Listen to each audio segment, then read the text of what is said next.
Imagine being betrayed by the people you trusted most, seeing your life turned upside down in a matter of minutes, and realizing at the worst moment that no one will defend you.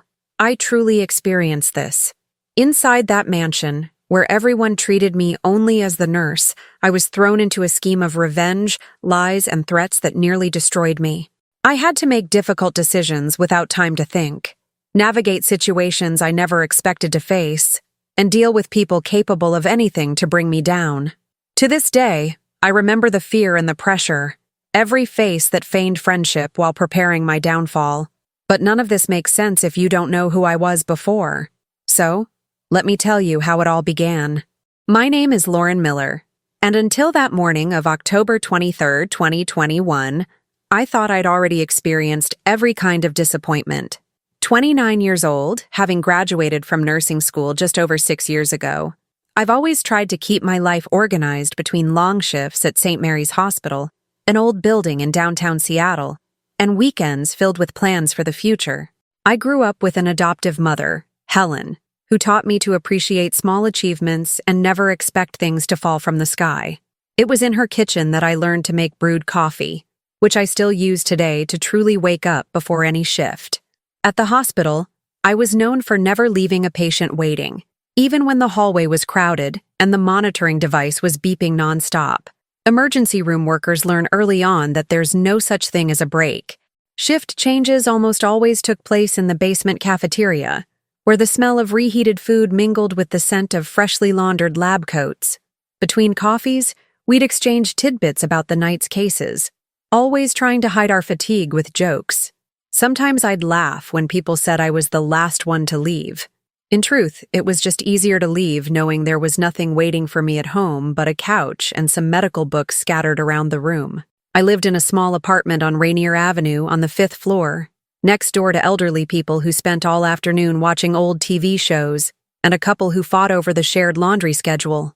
My days were as predictable as the hospital routine, waking up early, checking the day's shift, packing my uniform, and rushing out the door to catch the 6:25 bus. Brandon came into my life when I wasn't looking for anyone, in early 2019. He worked in financial consulting, always elegant, with an expensive watch on his wrist, an easy laugh, and a confident demeanor that drew everyone in. We met at a hospital party. He was there accompanying a friend who had undergone a last-minute surgery, a cup of coffee and a half-dozen questions about TV shows. And that's how it all began. Brandon introduced me to a world different from the one I knew. Dinners at restaurants I'd only seen through the window, conversations about trips to places I couldn't even pinpoint on a map, and gatherings at parties attended by important people from the city's financial market. I never truly felt part of this circle, but he made a point of including me, always saying it was only a matter of time before I got used to it. My adoptive mother always asked if I was truly happy. She'd never been a big fan of people with answers for everything, but I insisted that, for the first time, I felt like I could build something real. The marriage proposal came on Christmas Day in 2020. Brandon insisted on presenting the ring in front of his family at a formal dinner, complete with neatly lined cutlery and crystal glasses. It was a sapphire ring surrounded by small diamonds, a family heirloom his grandmother wore at Sunday brunches. I thought it was over the top, but I accepted, laughing at his nervousness and trying to ignore the sheer number of eyes on me at that moment. We spent months planning every detail of the wedding: the buffet, the dress, the ever-growing guest list, the new apartment that would be ready in November, plans for a honeymoon that felt more like his dream trip than mine. On the outside, everything was impeccable, but inside, I sometimes felt like I was trying to fit into a story written for someone else. On the morning of October 23rd, I woke up to a text from Brandon asking to meet me for coffee at Café Royale, right downtown near his work. The place was famous for its French pastries and its window tables, always filled with people in low conversation. I arrived early, ordered a cappuccino, and watched the hustle and bustle of the street, trying to imagine what it would be like 3 weeks from now, on the wedding day. I mentally reviewed everything that still needed to be done. The clock showed it was already past 9:45 when he arrived. He walked briskly, wearing a light blue shirt, a gray blazer, and his hair neat as always. He sat across from me, didn't ask for anything, and remained silent for a few seconds, staring at his hands. I was the first to break the ice, asking if everything had gone well at work. Brandon took a deep breath, looked me in the eye, and said he needed to talk. I tried to figure out from his tone of voice whether it was about work, his mother-in-law, or some unexpected wedding event. But within minutes, all the plans of the last 2 years began to crumble one by one. With each sentence, I felt my body grow cold. His words were quick, straightforward, as if he'd already rehearsed everything. From then on, there was no turning back, and no one, not even in my worst premonitions, could have imagined what came next. I could only take a deep breath, trying to process the speed with which the ground disappeared beneath my feet. I stood there, staring at my now cold cappuccino, feeling the weight of every choice, every step up until that morning. Now tell me, faced with such a turn of events, what would your reaction have been? Write in the comments what you would do if your life changed course in a few minutes. And if you've ever been through something similar, share your story here. I want to know how far life has tested you. And what happened next? No one was prepared to face it. When I left Café Royale that Saturday, the world seemed to spin slowly, as if everything around me had lost its meaning. I walked down Pine Street, trying to remember if I'd left anything important at home, but my head was too confused to list anything. The icy wind hit my face, and with each step, scenes from my conversation with Brandon returned, as if someone were rewinding everything just to make me relive it. I didn't take the bus. I walked slowly, in no rush to face the reality that awaited me in the building on Rainier Avenue. The key slid into the lock, but all it took was a push on the door to realize that nothing there was mine anymore. Boxes were stacked in the hallway, each marked with Sharpie labels: clothes, books, kitchen. The apartment smelled different, colder, as if the place knew I no longer belonged. The living room table, where Brandon and I used to make vacation plans, was covered with an old cloth, and a manila envelope sat next to an empty vase. His mother's handwriting was unmistakable. "Lauren, we decided to make things easier. Your things are packed. Please pick them up today." No sign of a question, no goodbye note, not a polite word, just the practicality of someone wanting to get rid of the hassle. I looked around for something familiar, but it seemed like everything had been wiped clean, erasing any trace of my life inside. I opened the first box to check everything was there, counting it piece by piece, folding some coats just to avoid feeling like they were throwing away my memories. With each new item, I could feel the weight of that humiliation, as if each object was silently saying, "You never belonged here." At the bottom of the last box, I found the photo frame with the graduation photo, the only one still in the blue frame Helen had given me. I sat on the floor for a few minutes, unable to decide whether to cry or try to call someone. My phone showed 11:28 when I opened my wallet to check my balance. $70 in bills, my bank card, and a quarter. I searched through all my purses, counting penny by penny until I reached $100. The number kept ringing in my head. $100 to start a new life, with no idea where I'd sleep that night. I thought about calling Brandon, but my hand froze halfway. I couldn't afford to ask for anything from someone who had already made it clear I was a burden. I sat on the edge of my bed, staring at the boxes and trying to find a solution that wouldn't embarrass me even more. The apartment door suddenly opened. It was the building manager, Mrs. Eleanor, who appeared with her name tag hanging around her neck, and that stern expression of someone who disliked mess in the building. She announced that the lease had been transferred to another name and that I needed to remove my things by 6 p.m., as the next tenant would arrive the following day. I tried to argue, but she just repeated the condo rules, glancing at her wristwatch as if waiting for the end of the day. I threw my clothes into 2 suitcases, shoved my shoes, books, and the rest into grocery bags, squeezing everything in with the strength of someone who had no other choice. On the street, I sat on the steps of the building, trying to figure out where to go. It was strange to realize that no one would miss me there. The couple on the 6th floor didn't even look up when I passed with their bags. The neighbor next door just shook her head, as if this were just another drama I'd seen in my life. I even dialed my adoptive mother's number 3 times, but deleted it before dialing. The shame of admitting I'd lost everything outweighed the fear of sleeping outside. The clock read 12:57. The wind picked up, forcing me to pull my coat closer to my body, trying to ward off the chill coming from inside. I walked past Cal Anderson Park, dragging my bags, and sat on a bench to try to gather my thoughts. All around me, children played, people walked, but all I could think about was how life can change from one minute to the next. I grabbed my phone and scrolled through my address book, seeing the names of friends I hadn't spoken to in months. I tried to remember if anyone owed me a favor, if there was a place I could spend the night without having to explain too much. No one came to mind. All I could think about was Helen, remembering how many times she'd said that pride doesn't fill anyone's stomach. The sound of a plane streaking across the sky was the only noise that made me look up, giving me an excuse not to cry in public. I sat there for almost an hour before I decided I couldn't pretend everything was fine. I got up, grabbed my bags, and walked to the Olive Way bus stop. The electronic sign showed the next bus to Northgate was in 7 minutes. I got on without looking at anyone, sat by the window, and stared at my own reflection, trying to imagine what Helen would say if she saw me like that. It wasn't just fear of the future. It was shame. The feeling of being discarded like someone throwing away an object that has lost its value. The bus stopped in front of the supermarket where I used to shop with Brandon on Fridays. The smell of freshly baked bread, the line of carts near the door, everything seemed the same, but nothing made sense now. I got off 2 blocks before the final stop, dragging my bags over the cracked asphalt, and finally picked up my cell phone to dial Helen's number.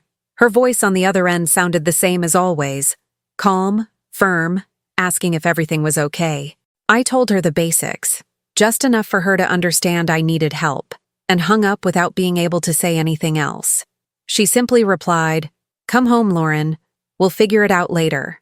I closed my eyes for a few seconds and tried to convince myself that this was just another bad phase. But it wasn't just that. There was something about that feeling of abandonment, that rush to get out of the apartment, that felt much more than the end of a relationship. I stood on the sidewalk, feeling each car pass, listening to the sounds of the city as if everything were at a different volume, distant. The clock read 1:13 when I finally picked up my suitcase and headed to the station, with what little dignity I still had left. At that moment, not even in a nightmare could I have imagined what was yet to come. Every detail here captivates you because you know this pain is real.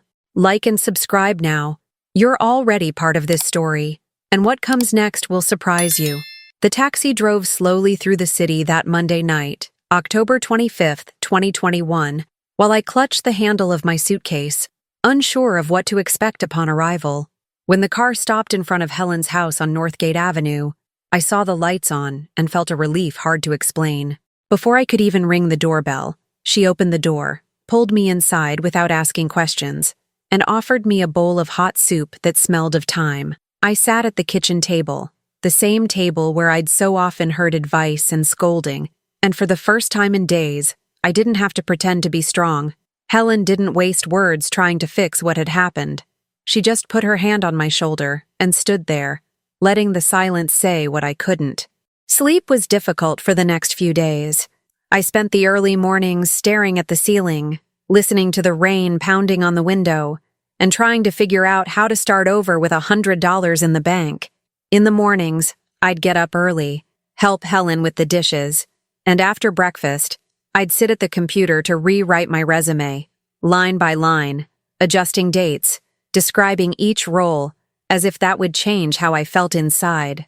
I spent 3 days reviewing cover letters and searching for positions that didn't require references from former bosses, a task more complicated than it seemed. The job listings on the hospital's website had quickly disappeared, and the few that did appear paid so poorly that I'd struggle to even afford a weekly bus ticket. On the evening of Thursday, October 28th, after yet another unsuccessful interview, I sat on Helen's porch with a cup of tea, trying to warm my hands. She appeared with her phone in her hand and a yellow Post-it note stuck to the screen. "Have you ever considered working as a private caregiver?"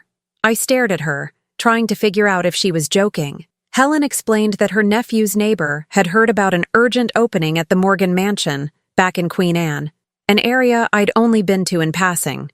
According to the report, the patient was a businessman named Ethan Morgan, who'd been in an accident and needed full-time care. The salary was 5 times higher than any other job I'd ever seen. The conditions were clear: move into the house immediately, keep quiet about what happened inside, and be available 24/7. I stopped to think, but honestly, the situation didn't allow for fuss. The email with the proposal arrived the next morning, the 29th around 8 o'clock. I read it over and over again, checking every clause.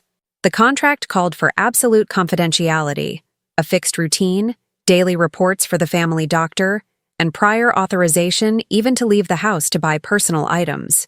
They asked me if I had experience with life support equipment, heart monitors, an infusion pump, a motorized wheelchair.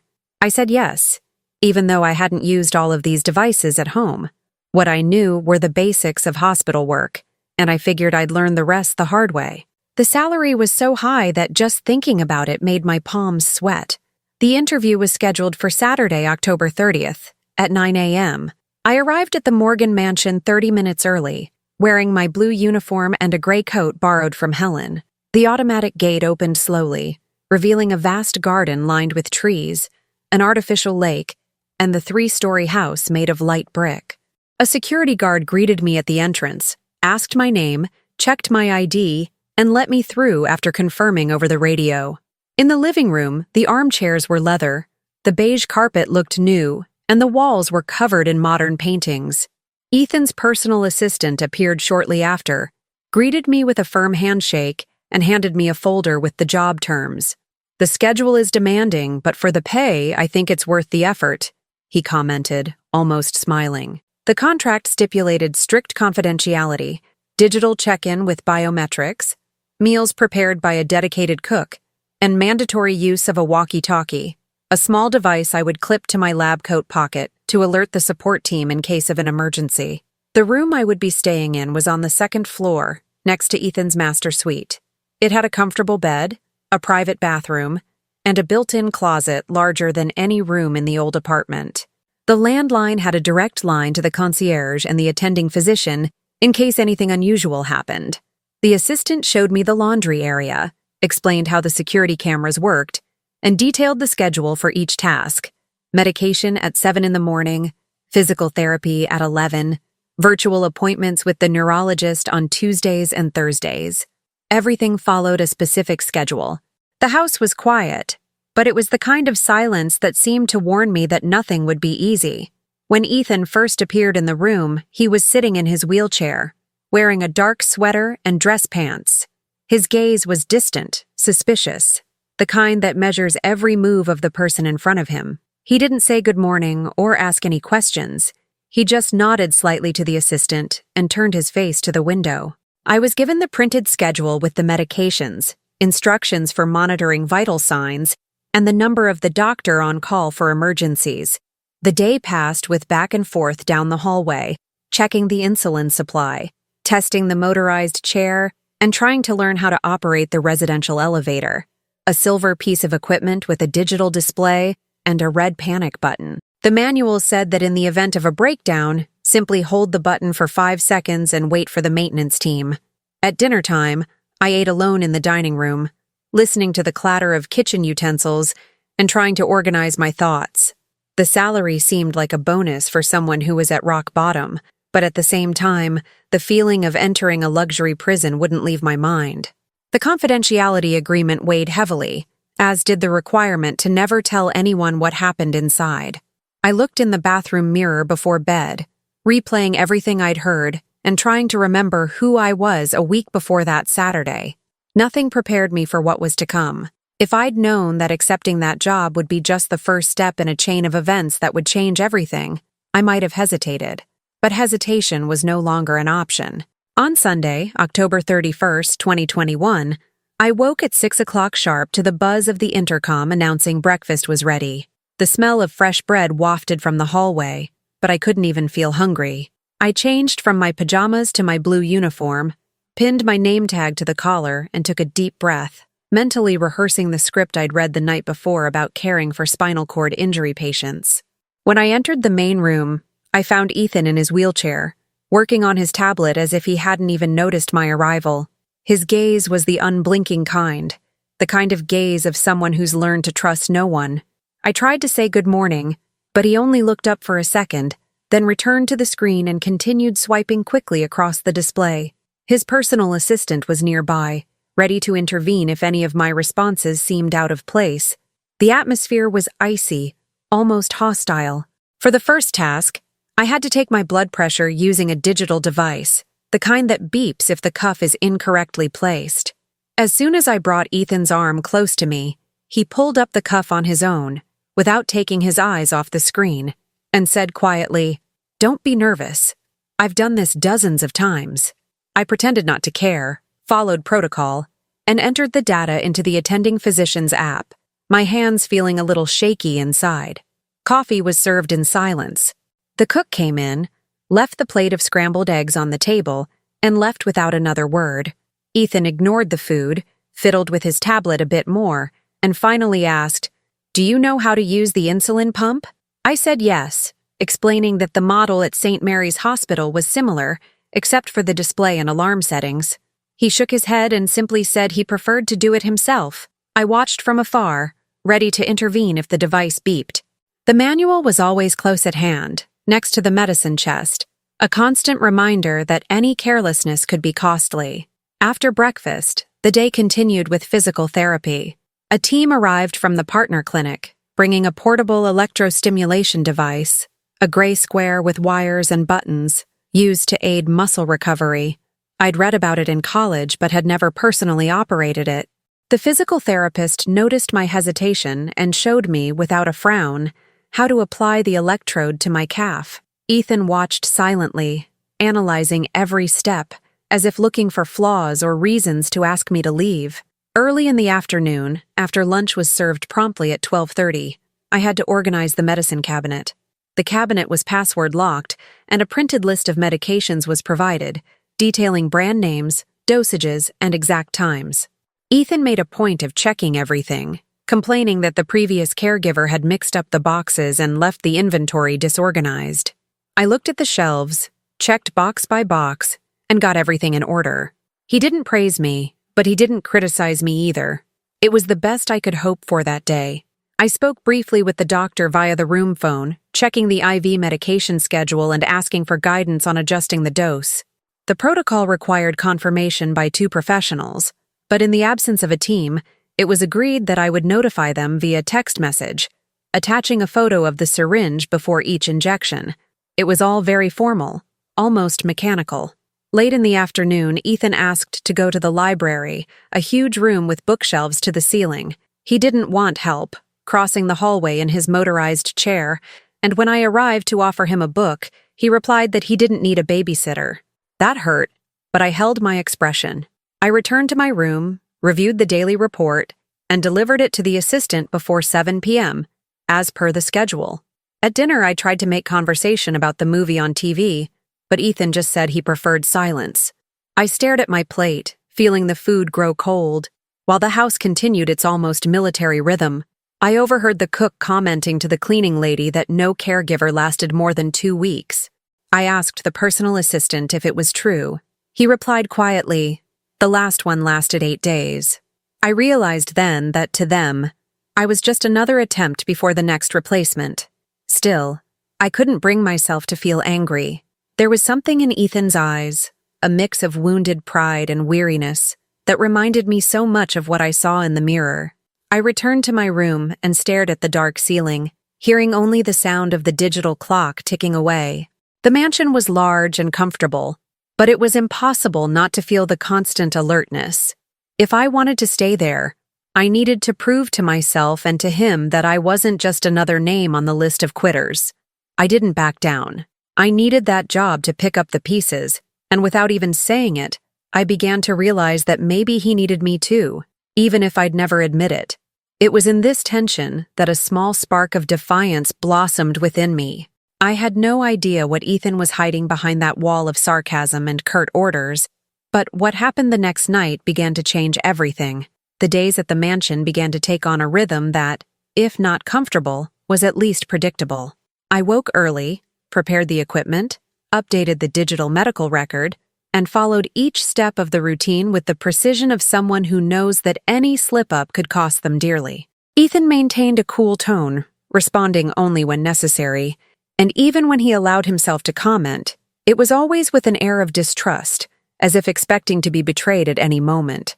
The digital clock in the living room marked every hour of my attempt to do things right, but no one there seemed to really notice. Outwardly, everything was as before, but I sensed something was off. He never complained of pain, even after the physical therapy sessions, and sometimes he seemed more attentive than he let on. By the third week, something started to bother me. I started noticing details, the way the hallway rug was slightly askew in the morning, the odd marks on the upstairs walls, the wheelchair rest that was always too clean. One Wednesday night, shortly after 11 p.m., I finished checking the equipment and decided to check that the doors were locked, a mandatory procedure, especially after a previous caregiver left the storage door open and received a written warning. I walked to the end of the hallway where Ethan's office was and stopped when I heard a strange noise, something like shuffling footsteps. The hallway was dimly lit, only by the dim light from the lamp near the stairs. Instinctively, I froze, trying to understand what was happening. That's when I saw Ethan, without a wheelchair, leaning against the walls, his body stiff and his steps short, as if measuring every inch of the floor. He was pale, breathing rapidly, every muscle in his face tense with exertion. For a second, I was speechless, wondering if this was real or if I'd finally snapped from exhaustion. He took 3 more steps, stopped near the wooden sideboard, gripped the corner tightly, and cursed softly, staring at the floor. I couldn't decide whether to move forward or stay where I was, so I deliberately let the door creak. Ethan turned immediately, trying to hide his shock. When our eyes met, neither of us knew what to say. I thought he was going to send me away, or worse, ask me to keep it a secret. But he just took a deep breath, gestured for me to come closer, and leaned against the wall, supporting himself entirely on one leg. "You shouldn't be here right now," he murmured, not meeting my eyes. I ignored the warning. "Do you want me to call someone? The physical therapist, maybe?" He shook his head. "No one can know.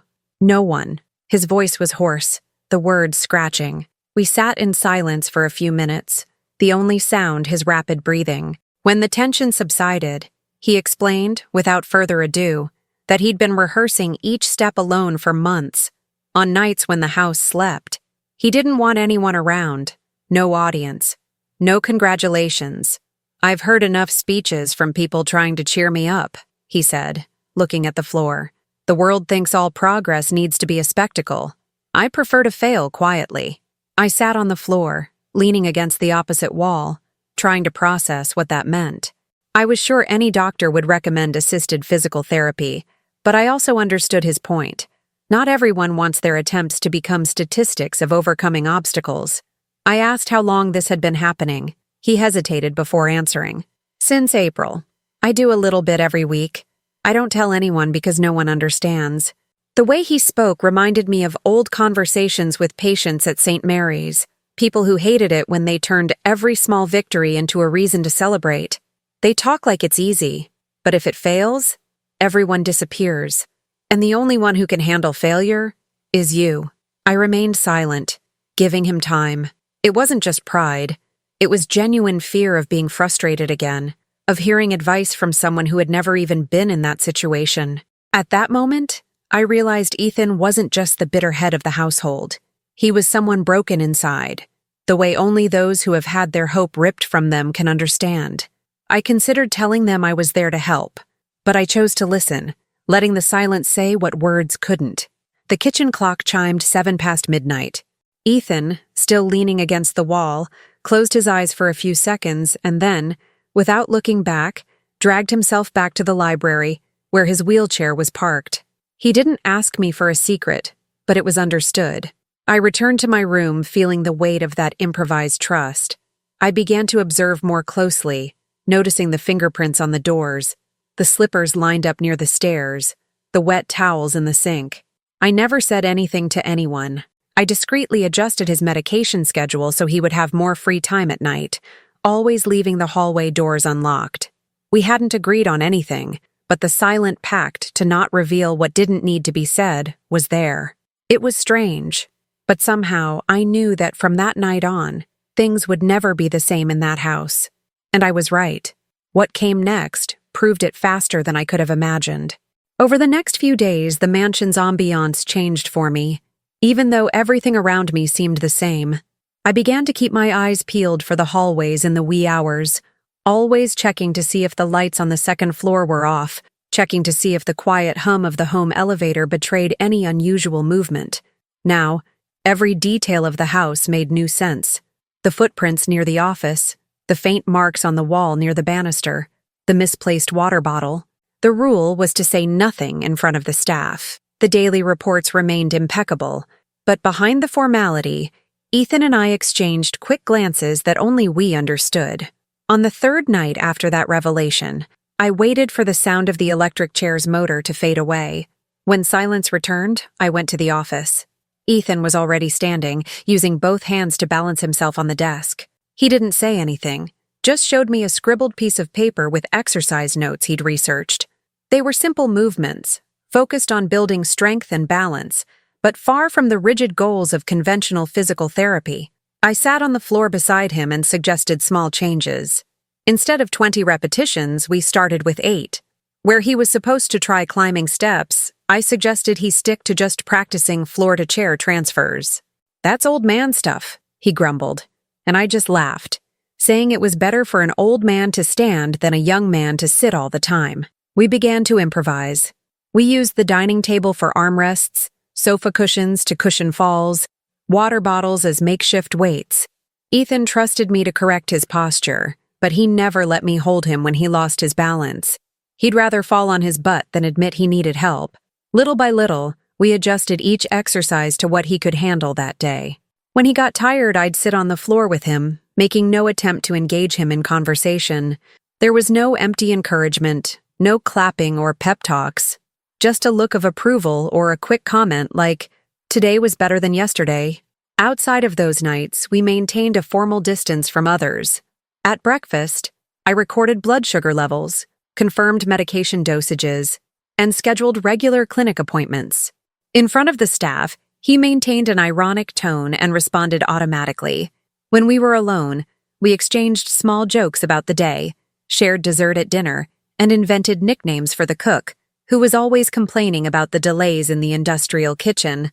One morning, after a more intense workout, Ethan threw his head back and let out a short laugh. It was strange to hear that sound coming from him. I remained quiet, pretending not to notice, but deep down, I knew something was changing. In the evenings, I wondered if this was going beyond the professional role. I noticed that little by little, he was no longer avoiding my gaze. During one of these sessions, Ethan commented quietly, "Sometimes I think you believe in me more than I do." I replied that it wasn't a matter of faith, but of testing. We only discover how far we can go by trying. He remained silent, moving his foot slowly on the mat, and returned to the exercise as if nothing had been said. But from that day on, I noticed that his stamina was different. He accepted suggestions, even letting me approach to correct the movement, even without admitting it. Pride still surfaced occasionally, especially when muscle pain made him curse under his breath. But now it was easier to laugh at his own limitations. Our pact was simple. No one needed to know. If anyone asked, we'd say it was just another long night, nothing out of the ordinary. But for us, each small step forward was a reason for quiet celebration, a sigh of relief when he completed 3 laps of the living room, a brief smile when he managed to climb the porch step unaided. I, too, was relearning to trust, even without realizing it. The nights at the mansion, which had previously seemed long and empty, began to take on new meaning. The relationship between patient and caregiver became a silent complicity, an understanding that grew without needing a name or explanation. In late November, when the first snow of winter blanketed the Morgans' garden, Ethan made it all the way from the office to the library without falling. We stood there in silence for a few seconds, just breathing, until he said, "Okay, that's enough." We left, chuckling softly, as if we'd committed some mischief. I returned to my room that morning with a new feeling, as if a part of me had found a different place to exist. I still didn't know what it was, but I felt like the definition no longer mattered, and it was in this confusion of feelings and secret advances that the unexpected decided to knock on the door, and this time, no one was prepared. In early December, the mansion's routine seemed even more hectic. The end-of-year atmosphere mingled the scent of pine trees with the rush of preparing for meetings that, until then, I'd thought were just another part of the world of the rich. But that Tuesday, December 12th, 2021, everything changed. In the morning, the assistant announced an important meeting in the third-floor office. I spent half the time reviewing the medication schedule, and the other half trying not to think about the underlying motives of that meeting, since no one explained why the entire team needed to be out of sight at that time. Just before 10, I prepared the physical therapy supplies and stood ready in the hallway, listening to the muffled voices on the other side of the door. The tone was formal, almost cold. Ethan spoke little. Derek Simmons, his partner, kept presenting numbers, reports, and colorful graphs. He carried a black folder full of documents, gesturing as he tried to convince Ethan about a new direction for the company, a term he repeated several times. Everything seemed standardized, but it was Derek's pressing approach that caught my attention. He spoke quickly, pushing a stack of contracts onto the table as he insisted this was the best solution for everyone. That's when Victoria Blake walked in. She was the type who didn't waste time on small talk. She sat at the table with impeccable posture, opened her gold laptop, and remained silent, observing Ethan's every reaction, as if calculating everything before anyone even spoke. On her badge, besides her name, was the discrete symbol for Blake Capital, a renowned investment fund in the region, and there, at that very moment, my mind connected the pieces.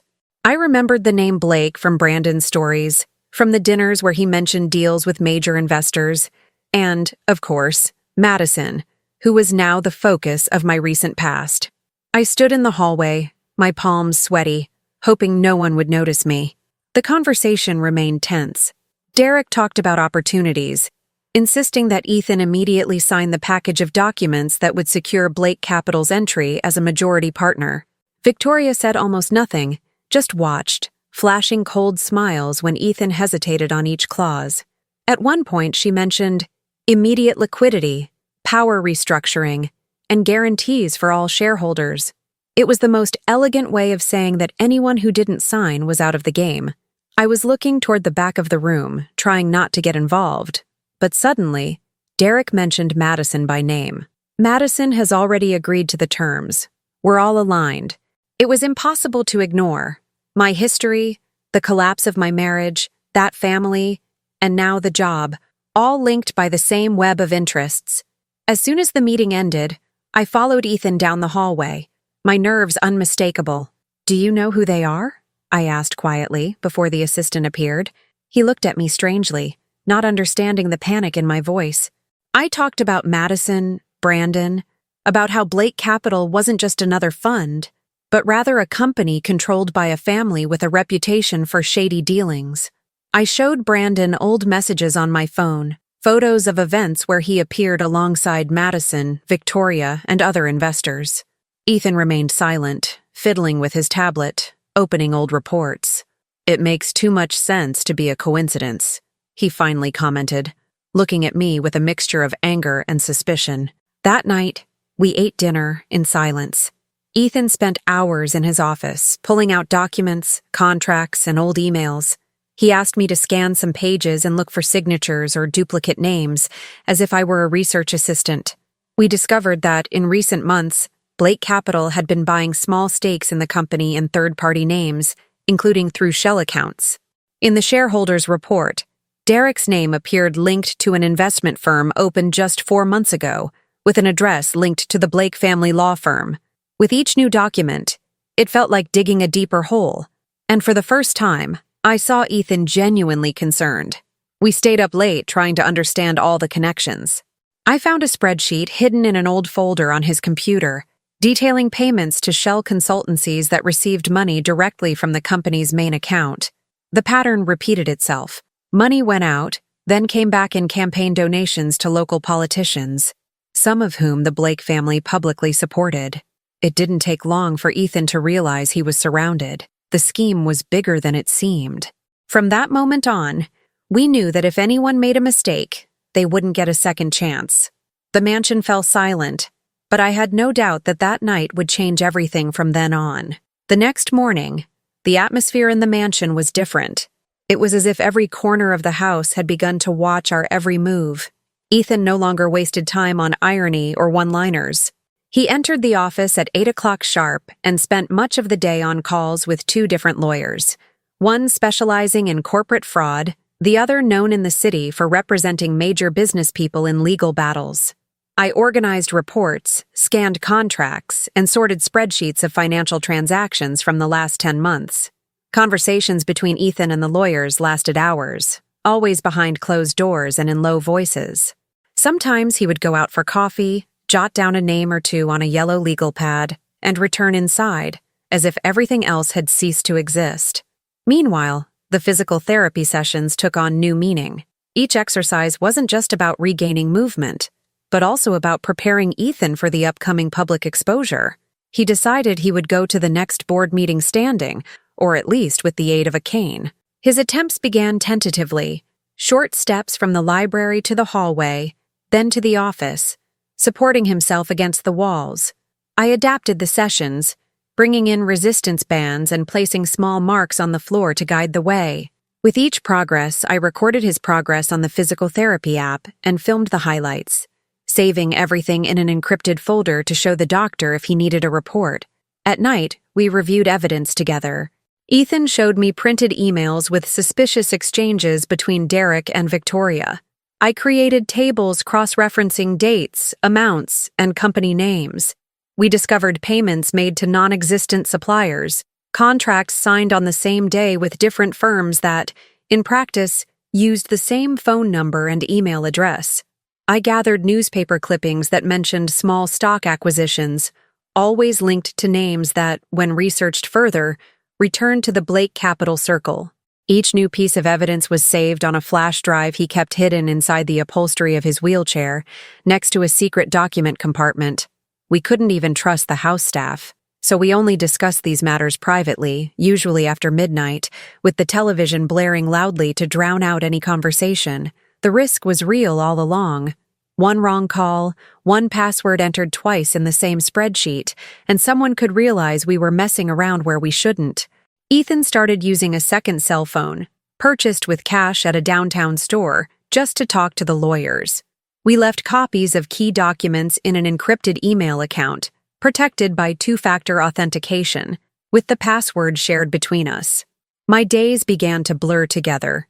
In the morning, I was the attentive caregiver. In the afternoon, a physical therapy assistant, and at night, an accomplice in a defense strategy that only grew riskier with each new step. Training to walk with a cane became an obsession. We chose one of the family's antiques, made of dark wood, with a silver handle engraved with Ethan's great-grandfather's initials. The doctor allowed short, supervised walks, but he never imagined the true goal was to prove strength in front of the company board. Each victory was celebrated discreetly, a sigh when Ethan crossed the hallway unsupported, a firm handshake after standing for nearly 2 minutes. His pride was evident, but now it was accompanied by a suppressed anger, a determination that left no room for doubt. One of those nights, sitting at the kitchen table, Ethan finally said what had been hanging in the air until then. "They're going to try to use you against me. You know that, right?" I shook my head, aware of the risk. "I'm not backing down either," I replied. Neither of us needed any pep talks. It was as if this fight was the only thing capable of lifting us out of the victimhood. I knew that if I backed down now, I'd lose the chance to start over. And, looking at Ethan, I saw the same certainty reflected. As the board meeting approached, the tension grew.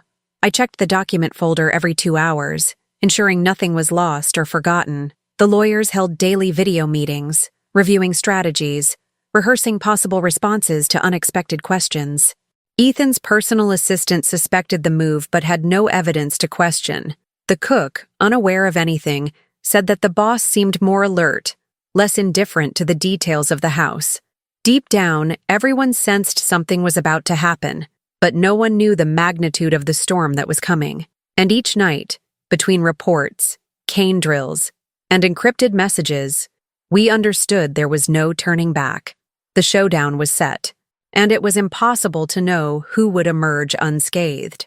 December 15th, 2021 has remained etched in my mind as one of those moments when everything stops. and for a few minutes, only the present exists. The board meeting was scheduled for 10 o'clock at Morgan Technologies headquarters, a glass and steel building on Stewart Street in downtown Seattle. Ethan and I left the mansion early. In the back seat of the car, I went through the files for the third time, checking every sheet, every receipt, every printed email. He kept his gaze fixed on the window the entire ride, gripping his dark wooden cane so tightly his knuckles turned white. The driver didn't say a word. It was as if everyone knew what was about to happen would redefine many people's lives. We arrived 10 minutes early. Ethan's personal assistant was already waiting for us in the lobby, eyes alert for any movement. We walked up to the executive floor together. In the hallway, board members hurried around, some whispering, others checking their watches. The meeting room was large, with glass walls and a 10-meter table piled high with laptops and cups of coffee. The board members were there, side by side with lawyers, financial directors, and 2 representatives from Blake Capital, Victoria Blake and, next to her, Madison, her demeanor cool, almost indifferent. Brandon appeared at the back of the room, impeccably dressed, feigning casualness, but averting his gaze when he saw me. When Ethan walked in, everyone was waiting for the wheelchair. For a moment, there was absolute silence. He advanced slowly, leaning on his cane, each step heavy and calculated, his entire body tense, but with his head held high. Only those who haven't walked for months understand the toll each meter traveled in public takes. The board chairman called everyone's attention and asked them to begin, and Ethan got straight to the point. He pulled out copies of contracts, emails, and spreadsheets from his briefcase, explaining how Derek Simmons had orchestrated the transfer of control to shell companies and how each one ultimately returned to Blake Capital. The documents were numbered, dated, signed, and with bank statements. He showed the list of silent partners, including Madison and Brandon, each with indirect stakes in accounts opened in recent months. The reaction was immediate. Some counselors were perplexed, others tried to defend themselves, but no one could refute the evidence. Victoria tried to dismiss the investigation, claiming it was a baseless conspiracy theory, but Ethan's lawyers presented audit reports, transaction records, and testimony. Derek, under pressure, tried to plead ignorance, but the contracts bore his signature on several pages. When his voice trailed off, the room divided between those stalling for time and those who simply wanted to get it over with. Amidst this chaos, I looked at Ethan and saw something I'd never seen before: relief. His face was no longer the man who'd stared at me coldly weeks before. He was exhausted, but finally freed from the burden of carrying everything alone. When the board chairman declared Derek's immediate removal and the nullification of the fraudulent contracts, the tension broke in a strange, almost silent way. Victoria and Madison hurried out, the lawyers gathered up their papers, and Brandon was the last to leave the room, unable to look me in the eye. I stood there, in the corner, watching it all as if it were a movie playing too fast to process. Only later, with the room empty, did Ethan come to me. He leaned against the table, took a deep breath, and, for the first time, truly smiled. "If you hadn't shown up, I would have lost everything," he said, his voice low, almost hoarse. I was speechless. All I could do was hold the paper I still held in my hand and feel a strange pride, a mixture of relief and sadness for what we'd been through so far. I never thought my life and his would one day intersect like that, and looking into Ethan's eyes, I knew that, for both of us, this wasn't just the end of a struggle. It was the beginning of something no one there would ever understand. I couldn't explain it yet, but for the first time in a long time I felt free, and this time, no one was going to take that away from me. After the meeting, it seemed like even the walls of the mansion breathed a sigh of relief. The tense atmosphere in the hallways gradually faded, and even the nighttime silence, which had previously been uncomfortable, became light, almost welcoming. For the first time in months, I slept without waking up thinking about contracts, exams, or betrayals. Ethan changed too. In the first few days, I noticed he no longer needed to force conversation or make excuses to leave the office. Now, he was the one inviting me to walk in the garden, have coffee on the balcony, or sit in the living room just to listen to old music. In January of 2022, we began a different routine. In the mornings, I reviewed his medication schedule while he made his own coffee, always trying new recipes he'd learned online. In the afternoons, our walks extended around the mansion, and when the weather warmed, we went to the nearest beach together. Ethan, with his cane resting on the sand, seemed like a different man, without armor, without the weight of fear on his shoulders. There, sitting side by side, talking about everything and nothing, I began to realize that my life had departed from that predictable path of the past to a place I'd never imagined. It was during this time that I truly decided to take care of myself. I went back to school, enrolled in an advanced nursing program, and began planning a future that no longer depended on pleasing anyone. I talked to Helen almost every day, silently thanking her for insisting I not let myself sink. Looking back, no longer hurt. Now it was just a memory that served to remind me of where I came from and how much I had overcome. The pain of abandonment, the humiliation at the door of the building, the fear of having nowhere to go, it all seemed distant, like a story that was no longer mine. The relationship with Ethan grew without us needing to name anything. It was a kind of relaxed companionship, made of jokes over dinner, silly laughter as he tried to learn to cook, and that discreet complicity of those who've been through the worst together. There was never an official proposal, no grand promises. The affection came in the way he'd hold my hand during walks, or when he'd leave a note stuck on the fridge just to elicit a smile. And it was one of those mornings, when the sun was still beating down on the garden, that he appeared with a little blue box in his hands. There was no rehearsed speech, no tears, just a simple ring, light gold, with a sapphire in the center. "The future is ours, whatever we want," he said, laughing in that way only he can. He promised nothing but time and presence, and that was the only thing I'd ever wanted. I received a few messages from Brandon during this period, all with empty phrases, attempted excuses, or invitations to talk. I didn't respond to any of them. The blocking was automatic. Not because I was angry, but because I finally understood that his chapter in my life was truly over. There was no more room for regrets or doubts. My story was now different, and for the first time, I was the protagonist. The days passed, and with them, every little piece of what I had lost was rebuilt in a new way. The mansion, once cold and full of rules, became home. The office became a music room, the library our favorite spot for winter evenings. In the backyard, Ethan planted lavender. He said it was for good luck, but I think it was just to see the purple bloom near the windows. Walks on the beach became a weekend routine. There, barefoot in the sand, I felt a peace I had never known before. With Ethan, I learned that the freedom to start over doesn't come from what others give us, but from what we build when we decide we're done surviving for others. I learned to love who I've become, to respect my limits and dreams. I discovered that happiness is waking up in the morning and wanting to live each day, without fear of the past and without rushing into the future. And in the end, that's what Ethan gave me, the chance to own my own life, loved in the simplest and most real way possible. If there's anything pain has taught me, it's that we only truly begin when we stop looking back. And now, looking back on everything I've experienced, I can say without a doubt, I was reborn to a new love, a new life, and finally, I am free. And now, after all this, only those who have felt their life fall apart and had to get back up understand the weight and truth of this story. Every choice, every fall, every new beginning leaves scars that don't disappear, but transform. I know you felt that right here with me, because there's no way to hear all this and come away the same. The survival instinct, the courage to start over, and the power to not accept less than you deserve are there within you too. Now is the time to show that you are part of this transformation. Write in the comments, "I don't accept less than I deserve." I want to see who has the courage to truly declare it, without fear, as I had to do. This story touched the most human part of us all.